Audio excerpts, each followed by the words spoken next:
conforto, o consolo, a segurança de que nós estamos na mão de um Deus que está no controle das coisas.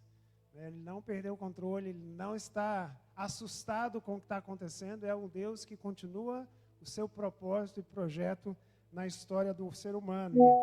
E eu quero usar esse exemplo, essa situação, essa ideia, nesses capítulos que a gente vem estudando, né? Eu tenho tentado aqui trazer um pouco dessa história do Antigo Testamento para mostrar para nós que esse Deus, apesar de tudo que vem acontecendo desde lá do começo, né, da criação, esse Deus não perde o controle. Ele continua fazendo com que seus planos, seus processos avancem, por mais que o ser humano se coloque às vezes em rebeldia, em obstinação, esse Deus trabalha de acordo com a sua vontade. Eu gosto muito do Salmo 115, quando o salmista diz, olha, as nações perguntam, onde está o teu Deus? E ele responde, meu Deus está nos céus e ele faz tudo que lhe agrada.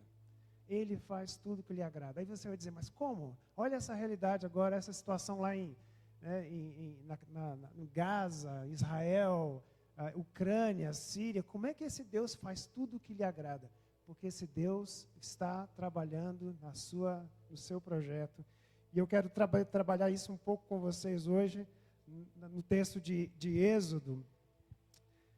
Não sei se vocês lembram, né? O livro de Êxodo é um livro que começa com o povo de Israel, né? Os filhos de Jacó, presos, escravos no Egito. E Deus, então, tira esse povo de uma forma assustadoramente maravilhosa, com milagres, com coisas assim, fora do normal.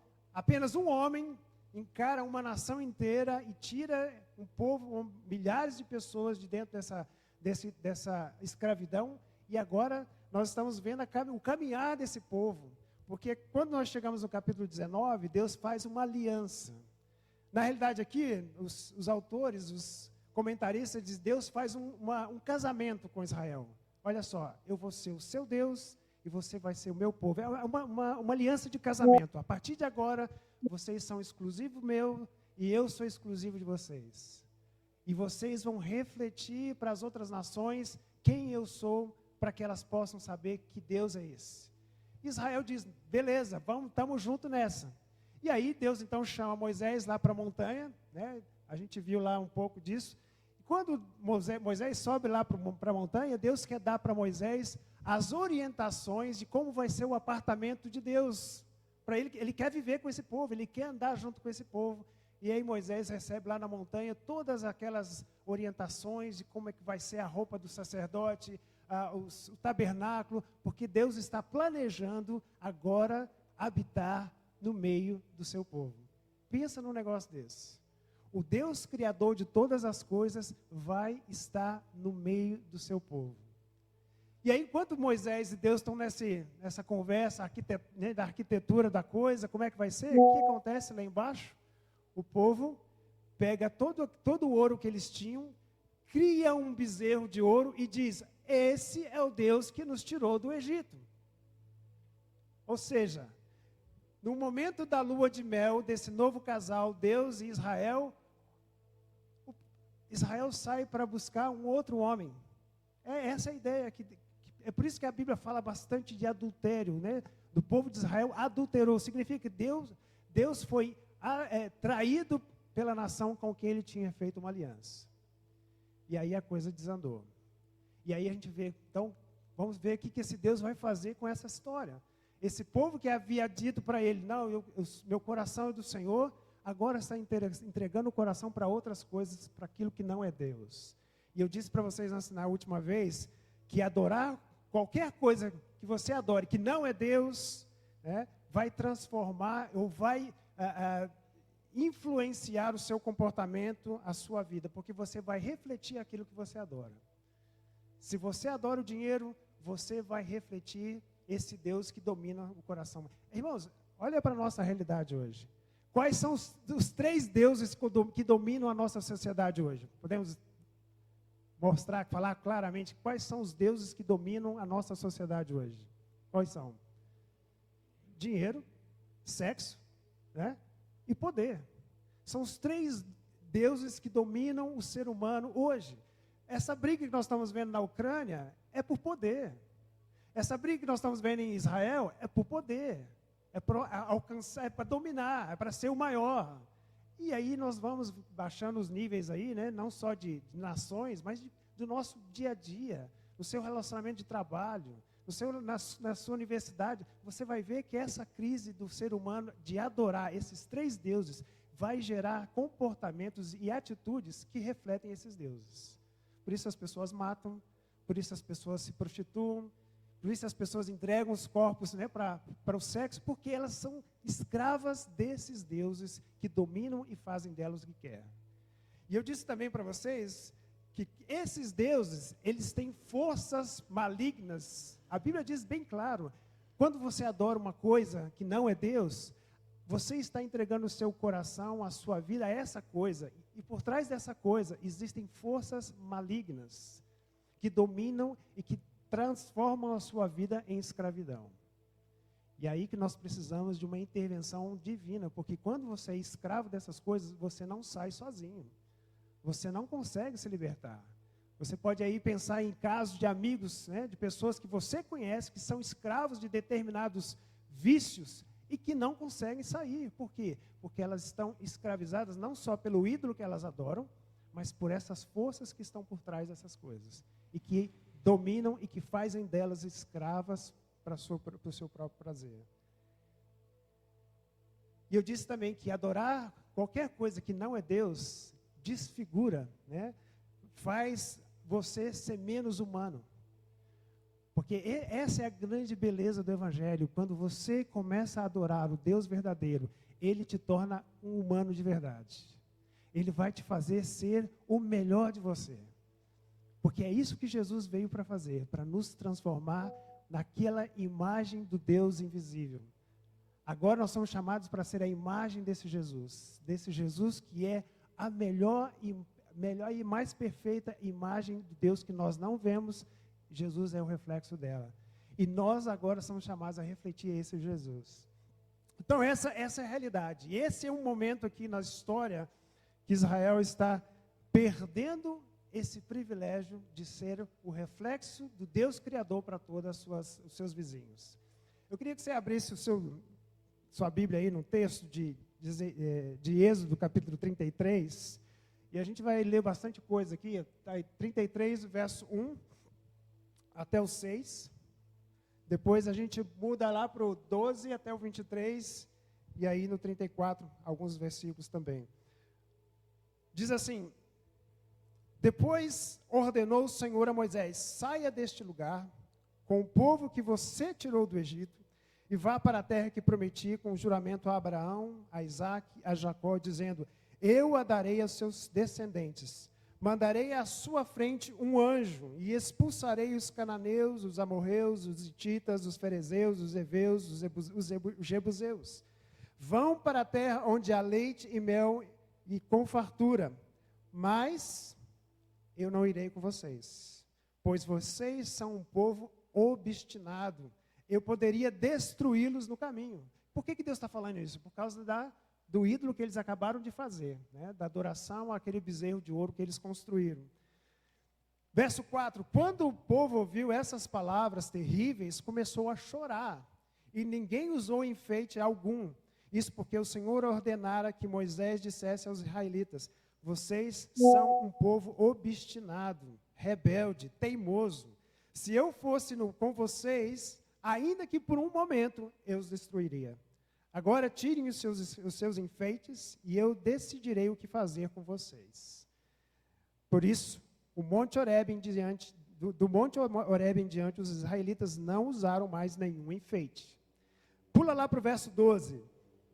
Disse Moisés ao Senhor: tu me ordenaste, conduza este povo, mas não me permites saber quem enviarás comigo.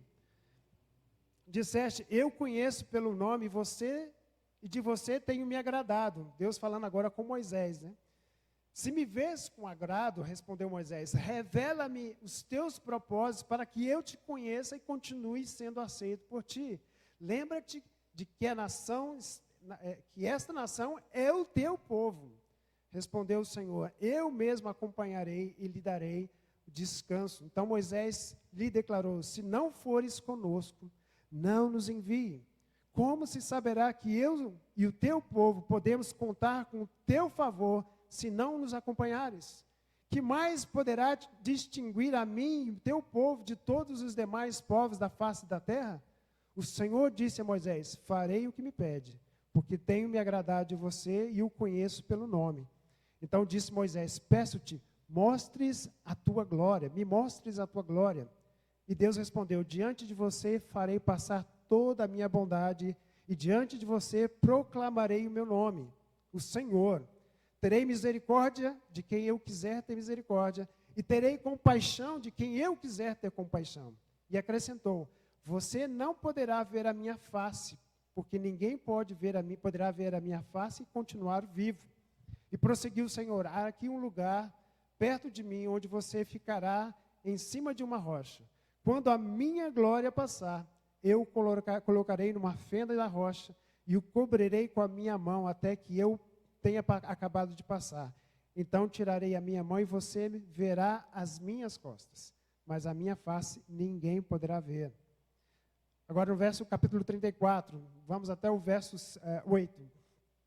Disse o Senhor a Moisés: dá-lhe 2 tábuas de pedra semelhantes às primeiras, e nelas escreverei as palavras que estavam nas primeiras tábuas que você quebrou. Esteja pronto pela manhã para subir ao monte Sinai, e lá mesmo, no alto do monte, apresente-se a mim. Ninguém poderá ir com você, nem ficar em lugar algum do monte, nem mesmo ovelhas e bois deverão pastar diante do monte. Assim Moisés lavrou as 2 pedras, as 2 tábuas de pedra, semelhantes às primeiras, e subiu ao monte Sinai logo de manhã, como o Senhor lhe havia ordenado, levando nas mãos as 2 tábuas de pedra.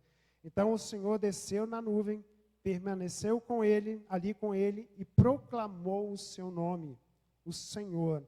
E passou diante de Moisés, proclamando: Senhor, Senhor, Deus compassivo e misericordioso, paciente, cheio de amor e de fidelidade, que mantém o seu amor a milhares e perdoa a maldade, a rebelião e o pecado. Contudo, não deixa de punir o culpado, castiga os filhos e os netos pelo pecado dos seus pais, até a 3ª e 4ª geração.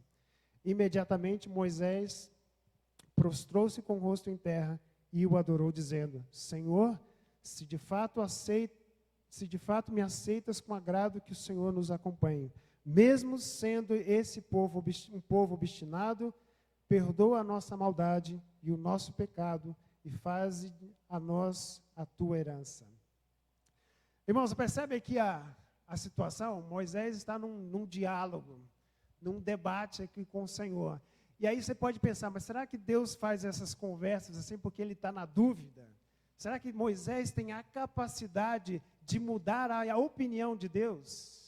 Será que Moisés está aqui argumentando porque ele acha que ele pode gerar nesse Deus alguma influência?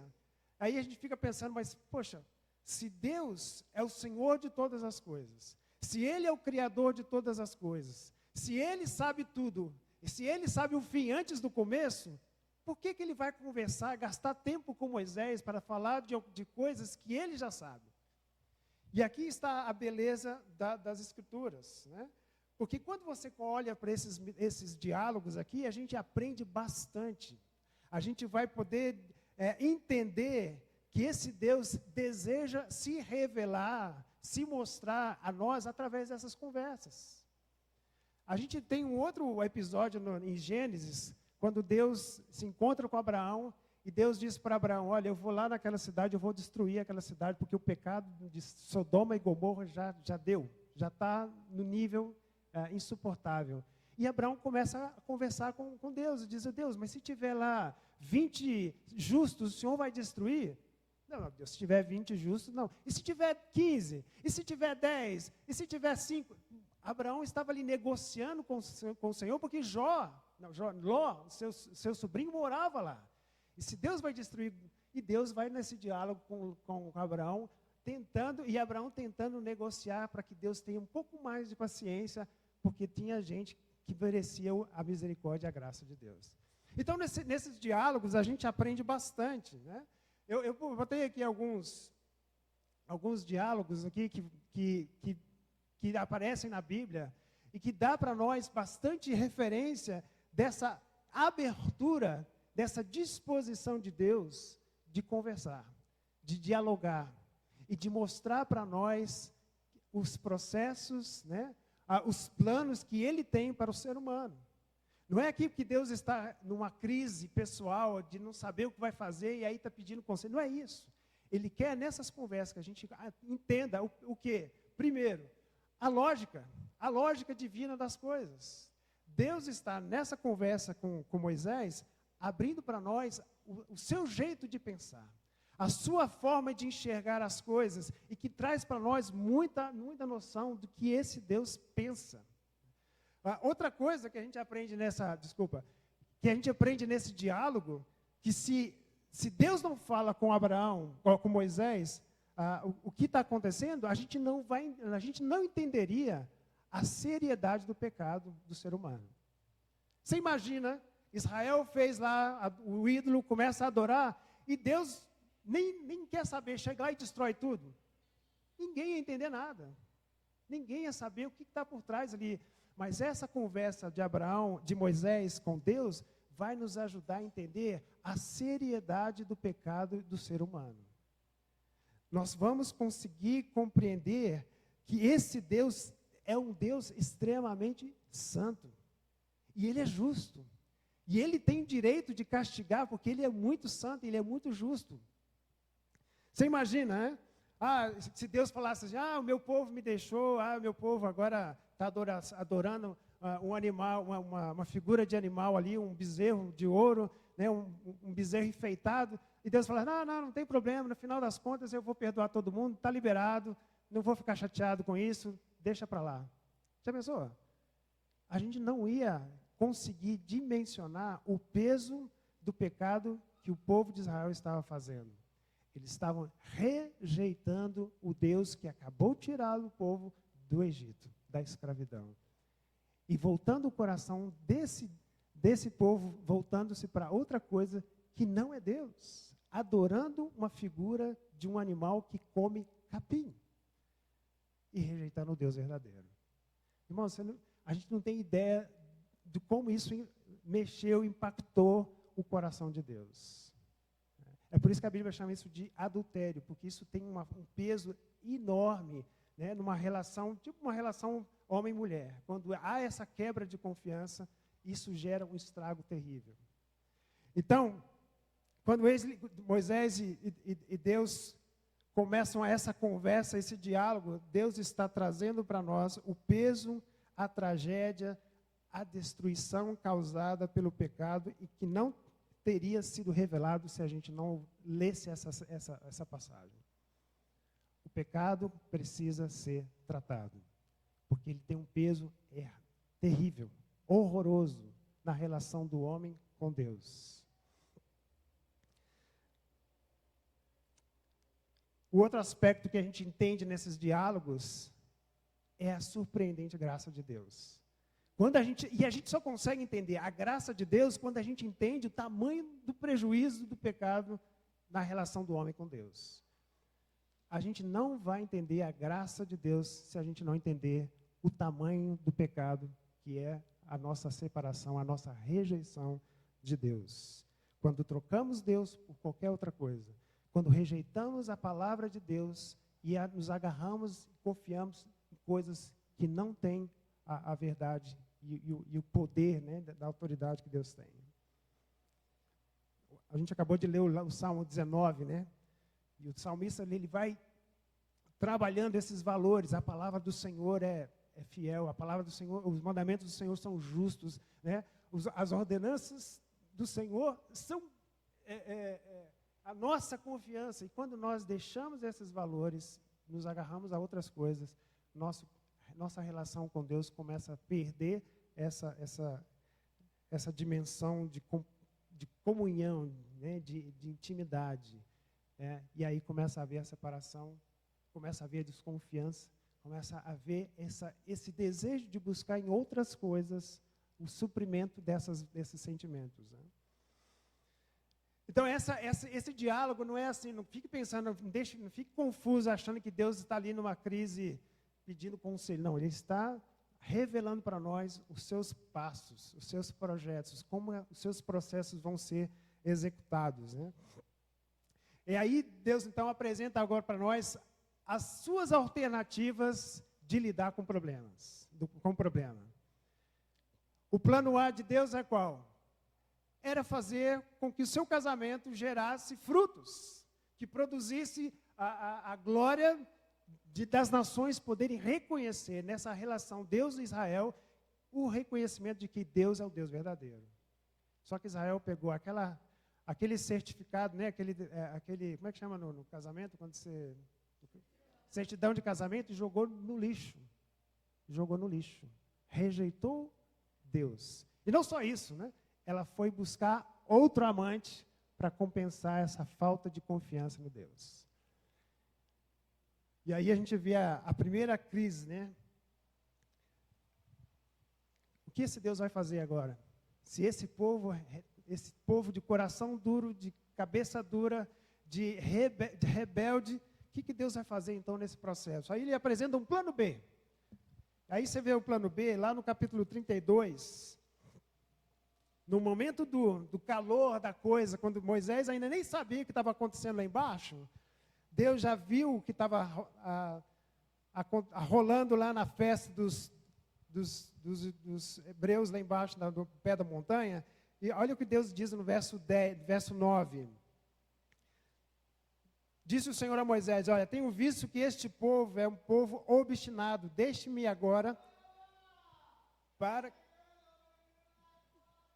que a minha ira se acenda contra eles e eu os destrua. Depois farei de você uma grande nação. Olha só a ideia de Deus. Deus olhou para a realidade lá embaixo, o povo fervendo lá na festa, na bagunça, adorando aquele bezerro. Deus diz a Moisés, o povo, cabeça dura, já me abandonou. Eu vou destruir esse povo e vou fazer de você agora um povo.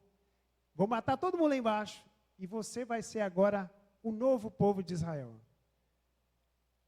O que Moisés pensou? Beleza, realmente eu concordo, Senhor, esse povo aí não vale nada. Já desde que eu saí do Egito, só ouço reclamação, reclama de água, reclama de falta de carne, reclama de falta de pão. Melhor mesmo, Senhor. Arrebenta esse povo aí, eu sou o cara ideal para começar esse negócio. Não é isso que Moisés faz. Olha só o que Moisés diz aqui. Senhor, verso 11, Moisés faz uma súplica. Senhor, o seu Deus, Senhor, por que se acenderia a tua ira contra o teu povo que tu tiraste do Egito com grande poder e forte mão? Porque senão os egípcios vão dizer, foi com intenção maligna que ele os libertou para matá-los nos montes e bani-los da face da terra? Arrependa-te do fogo da tua ira, tem piedade e não tragas esse mal sobre o teu povo. Moisés não bateu no peito e diz, não, eu sou realmente o cara certo para esse projeto aí, vamos começar tudo de novo, vamos resetar isso aqui, vamos... Não, Moisés fez o quê? Ele fez com que o Senhor refletisse, primeiro, na reputação dele. Senhor, pensa aí o que o povo vai dizer lá fora. Olha o que os vizinhos vão falar. Que o Senhor tirou esse povo do Egito, fez tudo aquilo, aquele esforço maravilhoso, tirou aquele povo agora para matá-los aqui? Não, o seu nome vai ficar muito feio na história. O povo vai falar mal do Senhor. Né? Os vizinhos vão falar mal da gente. Que esse Deus não é um Deus muito paciente, é um Deus irascível. Eu lembro quando era criança, a minha casa era tipo assim, esses terrenos de família, né? Então era a minha casa, a casa da minha avó e a casa do meu tio no fundo. E eu gostava de ouvir música alta.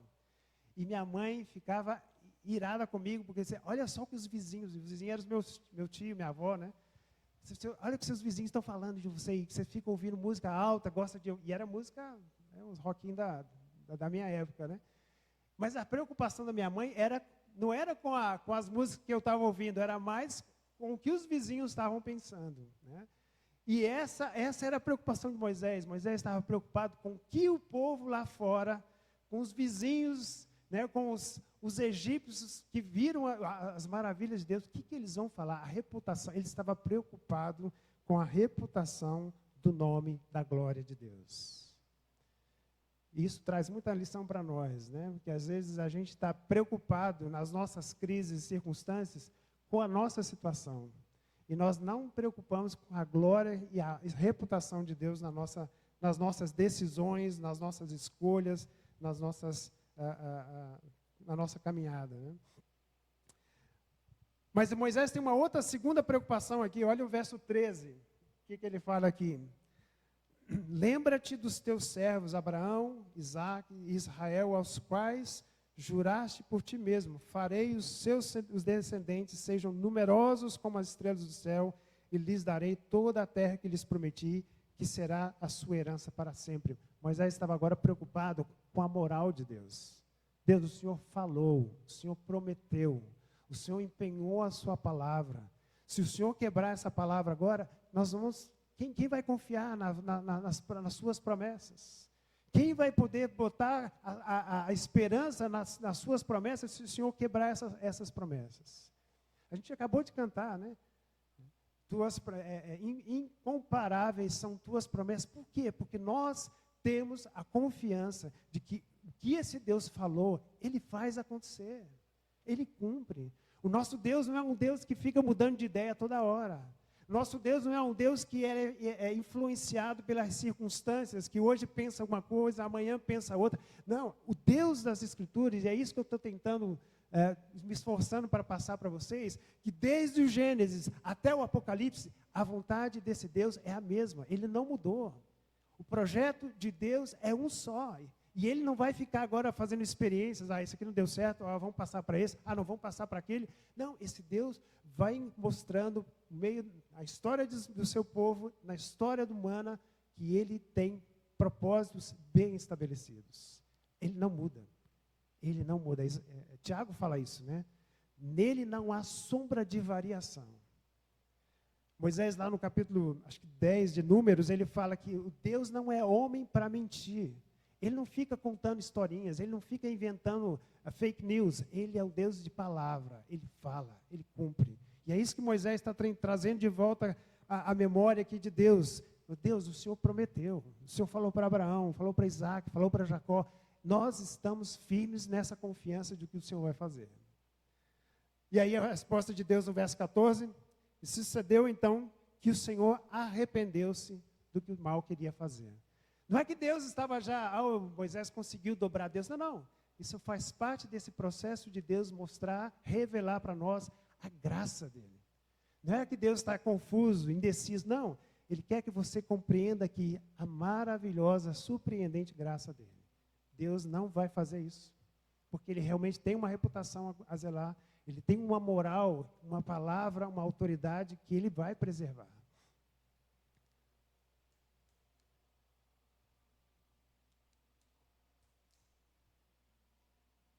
Então vamos para o plano C. Qual que é o plano C?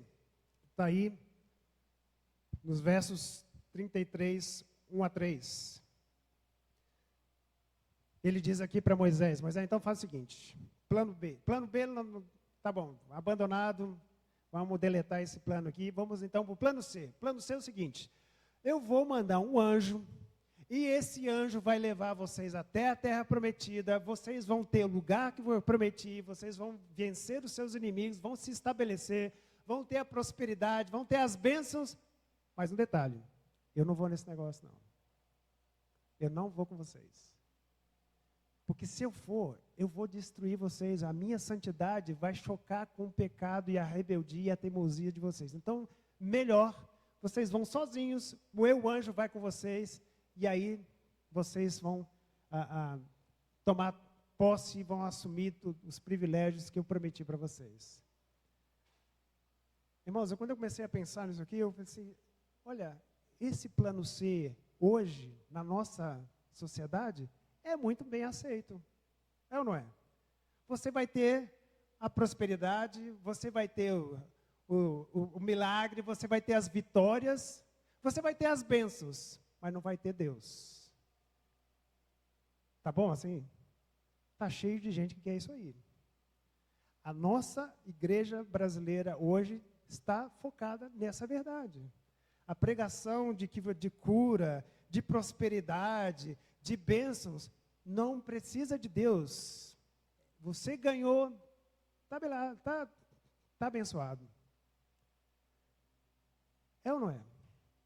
Infelizmente, esse plano C, se fosse um de nós, se fosse na nossa realidade hoje, beleza, Senhor, vamos nesse plano C aí que eu acho que vai dar certo.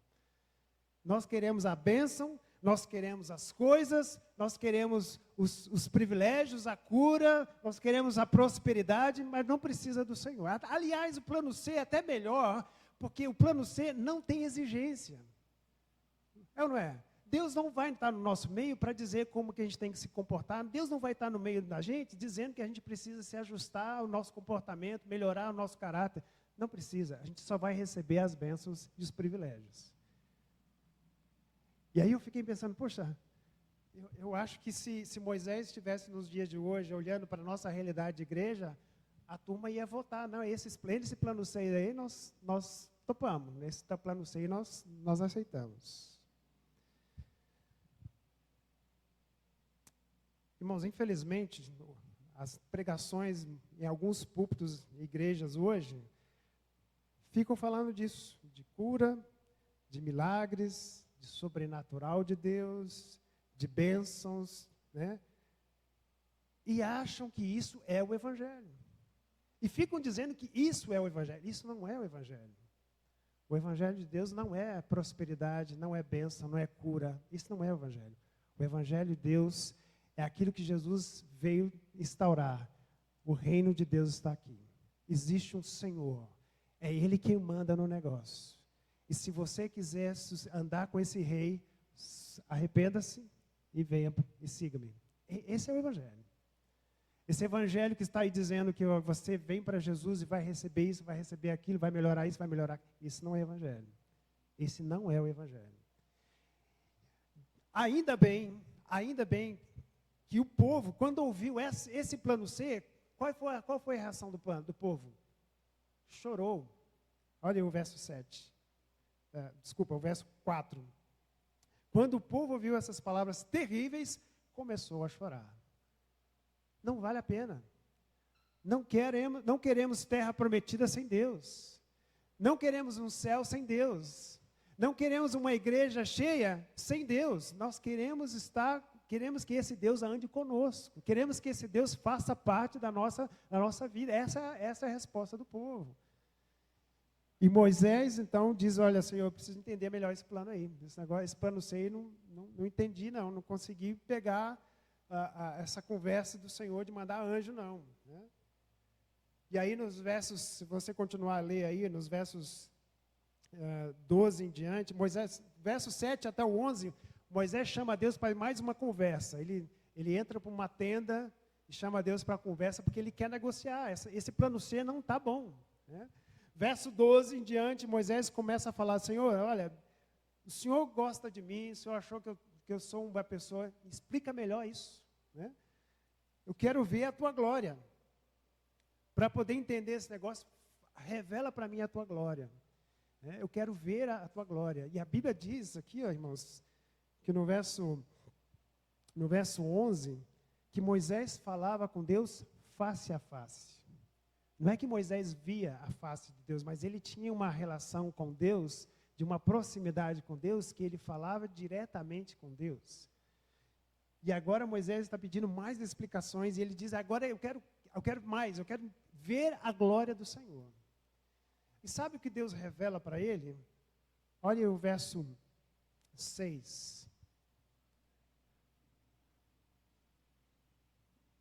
Então passou diante de Moisés proclamando, né?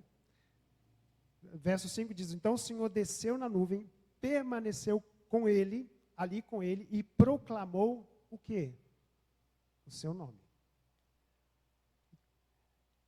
E passou diante de Moisés proclamando, qual é o nome do Senhor? Eu disse para vocês lá atrás, né?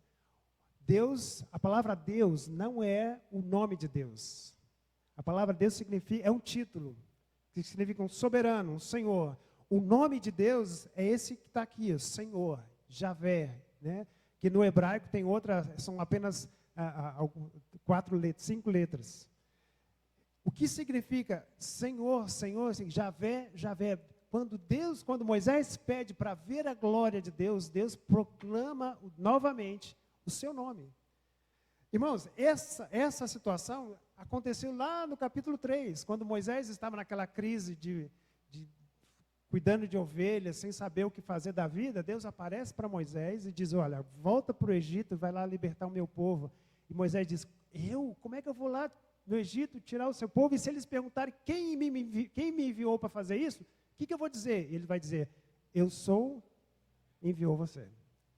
O Senhor te enviou, né? O Javé, eu sou o que sou.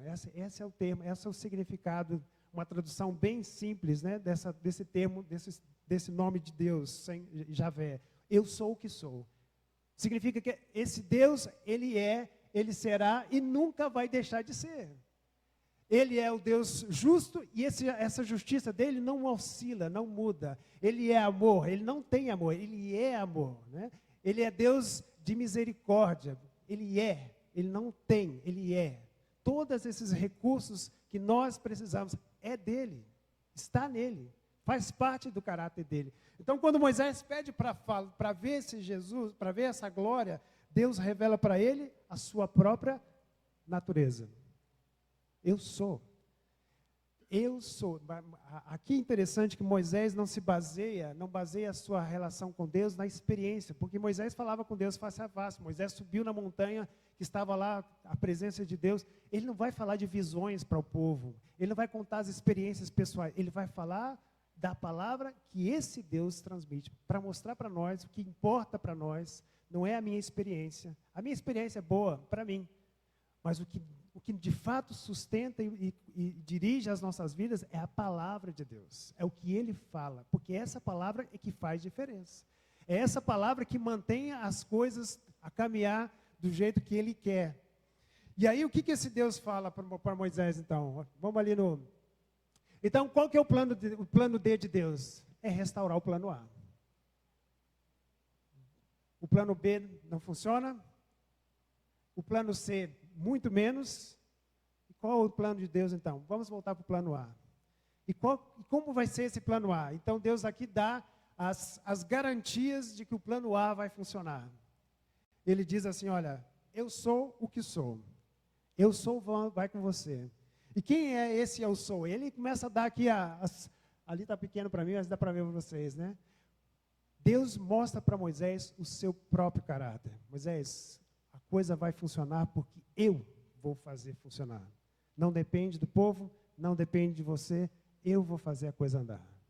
E aí Deus começa a dar aqui as suas próprias características. Primeiro, esse Deus é compassivo. Sabe o que é compassivo? É aquela pessoa que olha para aquele que está sofrendo e tem compaixão, ele tem empatia, ele vê a situação da pessoa e se comove na direção daquela pessoa. Abre comigo aí a sua Bíblia no Salmo 103, olha que coisa linda.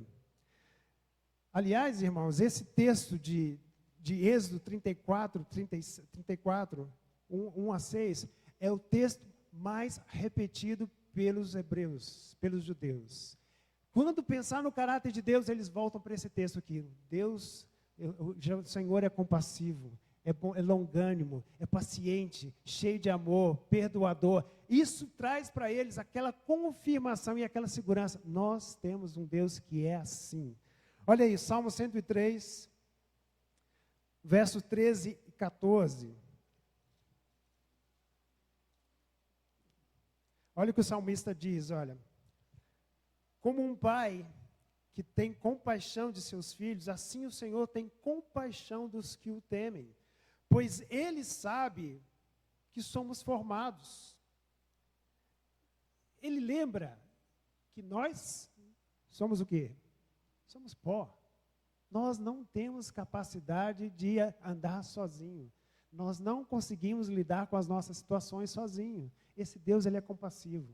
Ele olha para a nossa realidade, Ele se aproxima, ele cuida. Lá em Mateus, eu não vou abrir o texto aqui, mas você pode ler em casa, Mateus capítulo 9, quando Jesus começou a visitar as vilas, né, as cidadezinhas, ele via aquele povo, ele olhava, ele diz, olha, como ovelhas que não têm pastor. E aí ele tinha o quê? Compaixão. E esse Jesus, então, por causa da sua compaixão, ele curava, ele cuidava, ele abençoava aquelas pessoas, porque ele via naquelas pessoas a dificuldade de lidar com as suas próprias realidades. Ele sabe que somos frágeis, sabe que nós precisamos da sua ajuda, e ele vem na nossa direção. E ele diz também, Javé é gracioso, né? A palavra gracioso para nós, às vezes tem aquela ideia de, não, olha que moça graciosa, o jeito de andar, ou a beleza. A ideia aqui de gracioso é aquela ideia de que, embora Deus esteja irado com aquela situação, a ira de Deus está no nível lá em cima, né? Por causa do comportamento do povo. E ele tinha razão, né? Razão e muitas razões para estar irado. Mas por causa da sua graça, ele decidiu não dar ao povo o que o povo merecia. E isso é graça. É não dar aquilo que nós precisamos. Irmãos, na graça de Deus, ele não nos critica. Ele não joga na nossa cara. Ele não fica nos acusando. O Salmo 103 fala isso. Ele fala lá que Deus não é um Deus de acusações, sabe, de ficar jogando na cara. Ele fala no verso 10, não nos trata conforme os nossos pecados, nem nos retribui conforme as nossas iniquidades. Ele não nos acusa pelo que nós fazemos. A graça de Deus vem ao nosso encontro para tirar de nós, para nos dar aquilo que nós não merecíamos. Isso é graça. E esse Deus é gracioso. Ele não muda, ele continua sendo. Esse Javé, esse Deus, ele é paciente, né? É esse Deus tardio em irar-se. Ele vai aguentando, porque ele não é aquele... Já viu? Eu não sei se você que é pai ou mãe, já passou por essa experiência de às vezes ver o filho fazendo uma coisa errada e naquela reação de ira, de disciplinar. E depois você fica mal, porque você disciplinou errado, você disciplinou com raiva, com ira. Deus não é assim. Deus nunca vai nos disciplinar na hora da sua ira, porque Ele é paciente. Ele vai nos corrigir com graça, com compaixão, com bondade. E a melhor coisa que tem é quando você vê o seu filho fazendo uma coisa errada, chama o filho, explica para ele, olha, eu vou te corrigir, porque você fez isso. Papai precisa corrigir você. E você vê o impacto dessa correção de uma forma tão profunda na criança, porque era feita com amor, não com ira, não com uma reação, não com uma atitude de nervosa, né, que vai e acaba agredindo. Não, Deus não é assim. Esse Deus é paciente. Ele tem a paciência conosco no processo de lidar com as nossas fraquezas e pecados. E ele diz mais, que esse Deus é cheio de amor, né? Essa disposição de Deus de cumprir aquilo que Ele prometeu na sua aliança. Amor aqui não é sentimento, né? Às vezes essa palavra amor na Bíblia é traduzida como fidelidade. É essa atitude de Deus de cumprir aquilo que Ele falou, de levar a sério as palavras que Ele fala, de levar a sério os compromissos que Ele assume. Essa é a palavra, esse sentido aqui, Deus é amor. É por isso que lá no capítulo 1 João diz, né, que Deus é amor, porque no amor joga fora todo o medo. Quando esse Deus se manifesta, o amor de Deus se manifesta, a gente perde esse medo de que nós não vamos ser cuidados por Ele, não vamos ser abandonados por Ele. E traz então essa confiança de que Ele vai cuidar e vai nos abençoar. E a última característica que Deus apresenta aqui para Moisés. Esse Deus é perdoador. Perdoador. Esse Deus, Ele faz E a palavra perdão aqui tem o sentido de aliviar a carga, de tirar o peso, de tirar aquele sentimento de opressão. Ele tira sobre de nós a carga que o pecado traz, da ofensa, né? E é por isso que esse Deus diz, olha, se você não, se você não perdoar, Ele não vai te perdoar, porque é uma característica de quem anda e obedece a esse Senhor, é de reproduzir esse caráter perdoador. O cristão que não perdoa, ele não entendeu o Deus que ele serve, ele está servindo a outra coisa. Porque o Deus que nós amamos, servimos e cremos, é um Deus cheio de perdão. E Ele deseja que aqueles que andam e obedecem à sua vontade, façam a mesma coisa. Ah, mas eu sou humano. Não, não.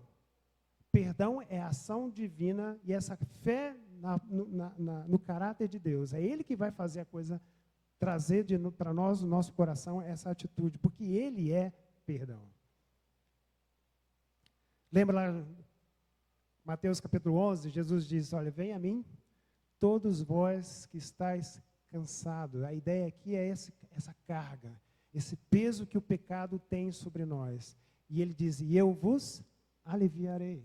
Eu vou tirar esse peso, essa carga que você está carregando, e vou te dar o meu peso. É o peso do perdão. Então, para nós concluirmos aqui, qual é a solução então? Qual é o plano A de Deus? E aí eu quero ler para você, para fechar aqui, o Êxodo 32, que nessa discussão de Deus com Moisés, esse vai e volta de argumentos aqui, Moisés diz assim para o povo, olha, vocês ficam aí, eu vou lá, vou subir a montanha, vou falar com Deus. E aí no verso 30 ele diz assim, 32:30. Moisés disse ao povo, vocês cometeram um grande pecado. Mas agora eu subirei ao Senhor e talvez possa oferecer propiciação pelo pecado de vocês. E ele diz mais, 31, assim Moisés voltou ao Senhor e disse, que grande pecado cometeu o teu povo. Fizeram para si deuses de ouro, mas agora eu te rogo, perdoa-lhes o pecado, senão risca-me do teu livro que escreveste. Moisés aqui está intercedendo pelo povo. Ele quer agora mediar a situação de Israel e Deus. Deus, olha, nós cometemos um grande pecado, não temos condições de resolver isso. Se o Senhor não perdoar, risca o meu nome. Moisés não tinha essa condição. Moisés não tinha essa capacidade de fazer o que o texto diz ali, propiciação. Essa palavrinha propiciação não é uma palavrinha que a gente usa muito, né? Mas ela, na realidade, ela significa o quê? Reconciliação. Moisés não tinha capacidade de reconciliar de volta o povo com Deus. O povo realmente cometeu um grande pecado. E ele precisava, e o povo agora precisava de um meio, um intermediário para resolver essa relação que está quebrada. E aí que entra o Novo Testamento. E aí que entra a pessoa de Jesus nessa história, porque essa história Deus vem construindo um argumento aqui para dizer para nós que nós não temos essa capacidade de reconciliar, de resolver a nossa diferença com o Senhor. Moisés não tinha, por mais que ele tinha essa intimidade de conversar pessoalmente com Deus, de falar face a face, ele não tinha a capacidade de reconciliar o pecado, resolver o pecado do povo e levá-lo de volta à reconciliação com o Senhor. E aí que nós olhamos para o Novo Testamento, e aí você pega lá textos como Romanos capítulo 3, né? Diz assim, Deus apresentou Jesus como sacrifício pelo pecado, porque reconciliação precisa de um sacrifício. É por isso que quando nós entrarmos em Levítico, nós vamos entender por que está esse livro cheio de sacrifícios. Porque sem derramamento de sangue, não há reconciliação, não há perdão de pecados. Alguém tem que resolver isso alguém tem que pagar por isso. Alguém tem que oferecer o seu próprio fazer um sacrifício para resolver isso. Moisés não tinha capacidade, porque ele era pecador igual nós. Ele era um de nós. Mas a Bíblia diz aqui em Romanos, né? Ele, Jesus, o próprio Deus, o que ele fez para resolver essa quebra do relacionamento, essa dificuldade nossa de nos reconciliar com Deus? Ele ofereceu o seu próprio Filho, Senhor Jesus Cristo. E ele diz assim, pelo pecado, com o sangue que ele derramou, mostrando assim a sua justiça em favor dos que creem. No passado, ele se conteve e não castigou os pecados antes cometidos. Então, quando você olha para a história, Deus não tratou o pecado como deveria ser tratado, porque ele veio dando recursos para o homem, de uma forma limitada e temporal, resolver esse problema, através do sacrifício de ovelhas, de animais. Mas agora em Jesus Cristo, ele decidiu que é esse sacrifício perfeito de Jesus suficiente para resolver o nosso relacionamento com Deus. Ele é o nosso intermediário, ele é a nossa relação agora diante de Deus, que nos faz aproximar diante dele. Lá em Hebreus capítulo 2, verso 17, ele diz assim que, por isso que era necessário que ele, Jesus, se tornasse semelhante aos seus irmãos em todos os aspectos. Todos os aspectos, menos o pecado, né? Mas na nossa fragilidade humana, na nossa luta contra o pecado, esse Jesus viveu as mesmas dificuldades e tentações que nós enfrentamos. Porém, ele não pecou. E era necessário, por quê? Para que ele pudesse ser misericordioso e fiel sumo sacerdote diante de Deus e realizar sacrifício que remove os pecados, que faça propriação pelos nossos pecados com Deus. Você percebe como que é a necessidade? Deus já havia mostrado lá atrás, precisa de alguém para resolver isso aqui. Moisés não resolveu, Abraão não resolveu, os profetas não resolveram, precisa de um sacrifício perfeito. E a Bíblia agora nos mostra que esse Jesus é o sacrifício perfeito. 1 João capítulo 2, ele mesmo é o sacrifício para o perdão dos nossos pecados, né, para a propiciação dos nossos pecados. E não apenas os nossos, mas os pecados de todo mundo.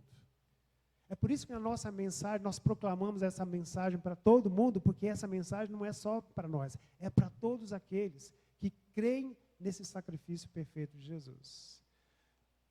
E aí, para encerrar, 1 João 4,10. Nisto consiste o amor, não que tenhamos amado a Deus, mas que Ele nos amou e enviou o Seu Filho como propiciação, como sacrifício para o perdão dos nossos pecados. Essa é a realidade, irmãos. O argumento de Moisés, olha, o Senhor precisa nos perdoar. Deus diz, olha, eu vou resolver isso.